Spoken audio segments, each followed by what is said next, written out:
Bonjour à tous, dans cette vidéo, nous allons explorer les différents types de fonctions et de variables utilisées en programmation orientée objet. Les variables en programmation orientée objet peuvent également être divisées en deux types. Premièrement, les variables d'instance. Ils sont définis à l'intérieur des fonctions d'une classe et appartiennent à chaque instance à cette classe. Chaque instance a sa propre copie de ces variables. On va donner un exemple pour mieux comprendre la définition. Voici notre exemple qu'on a déjà fait. Donc, une classe voiture. On a défini une fonction qui a les paramètres marque, modèle et année. Ensuite, on a créé un objet de la classe voiture, deux objets, voiture 1 et voiture 2. Chacun a ses propres arguments, d'accord? Donc, self.marque est égal marque. C'est ça ce qu'on appelle la variable d'instance. Donc, la classe voiture a trois variables d'instance, marque, modèle et année. Ils sont définis à l'intérieur de la fonction init et appartiennent à chaque instance de cette classe. Qu'est-ce que ça veut dire ça? Cela signifie que chaque objet créé à partir de cette classe possède sa propre copie de cette variable, indépendante des autres instances. Dans cet exemple, chaque objet voiture 1 et voiture 2 possède ses propres variables, soit la marque, soit le modèle et l'année. Par exemple, si nous modifions la marque de la voiture 1, ici Toyota, cela n'affectera pas la marque de la voiture 2, ici c'est Ford. Donc, chaque objet est autonome et peut avoir ses propres valeurs pour ses variables d'instance. C'est ce que l'on entend par appartenir à chaque instance de cette classe. Chaque objet possède ses propres variables qui lui sont propres et indépendants des autres instances de la même classe. Alors, maintenant, l'accès aux variables d'instance. La notation instance.attribut donne l'accès à l'attribut de l'objet. Ici, l'instance, c'est la voiture 1. Point attribut, l'attribut ici, c'est la marque. Donc, ça nous permet d'accès à la variable d'instance. Donc, on va exécuter le programme. Par exemple, on va afficher ici la marque de la voiture 2. Exécuter. Donc, voilà, pour l'objet 1, c'est Toyota. Et pour l'objet 2, c'est Fiesta. Le deuxième type de variable, c'est la variable de classe. Ils sont définis à l'intérieur de la classe, mais en dehors de toutes les méthodes.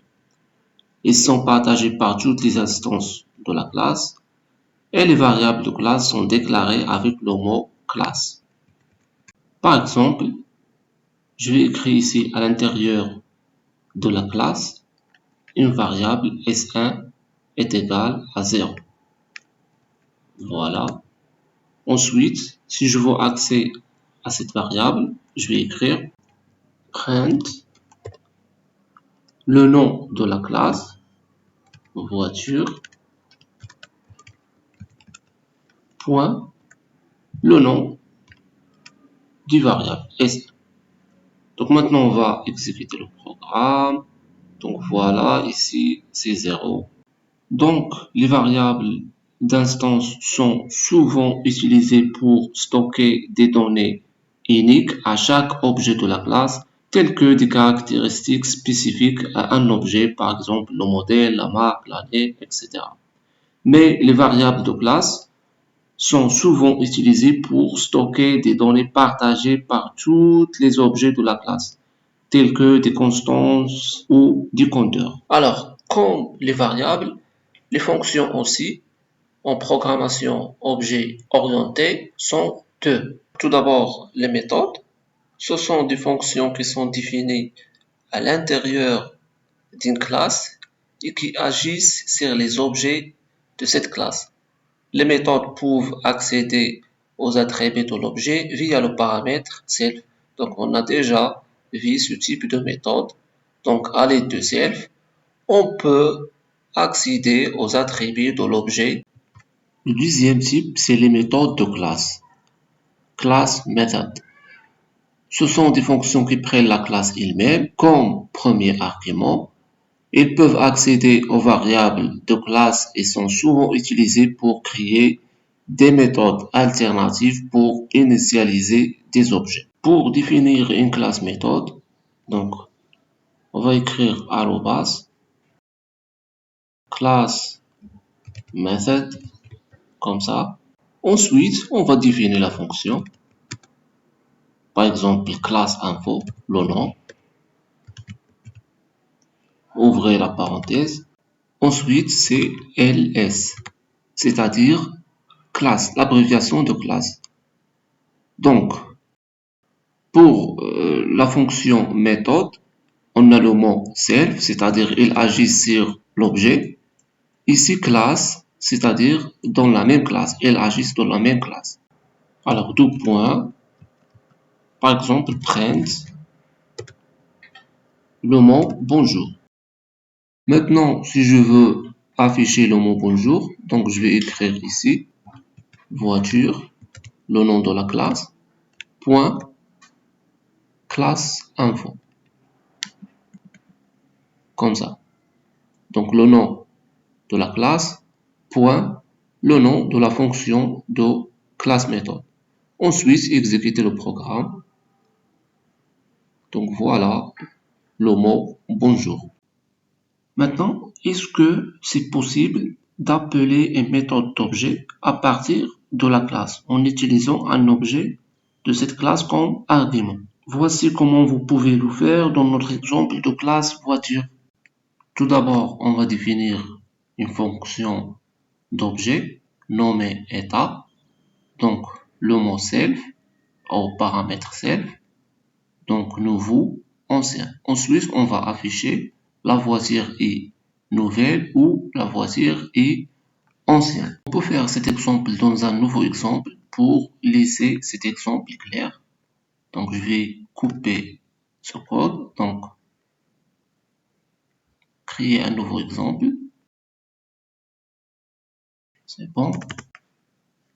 Une classe nommée voiture, on a défini la fonction d'objet nommée info état, donc self, et le paramètre état. Donc self.état est égal état. On va afficher la voiture et donc self.état. Donc on définit deux objets, H1 et H2 de la classe voiture. Et voilà, maintenant, si on veut afficher la fonction info-état, on va écrire h1.info-état et on va entrer nouvelle, par exemple. Et ici, on va par exemple dire h2.info-état ancien. Donc, on exécute le programme.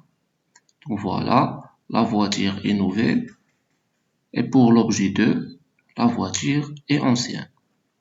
Donc, je vais supprimer ces deux lignes.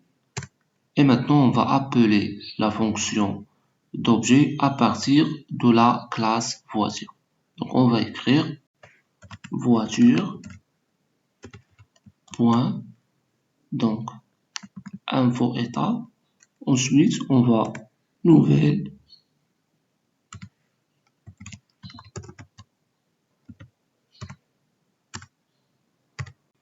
copier cette ligne. Et maintenant, on va écrire ici ancienne. Donc, il y a une erreur ici, c'est on exécute le programme.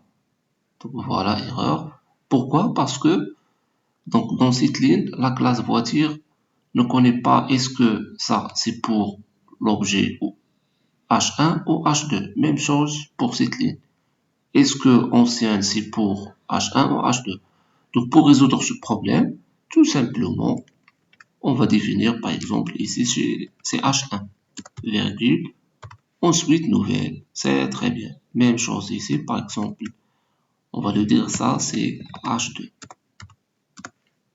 Voilà, maintenant exécuter le programme, et voilà, la voiture est nouvelle, et la voiture est ancienne. Donc c'est comme ça, On peut appeler la fonction d'objet info-état à partir de la classe. En comprenant ces concepts, vous serez mieux équipé pour concevoir et utiliser des classes et des objets dans vos programmes.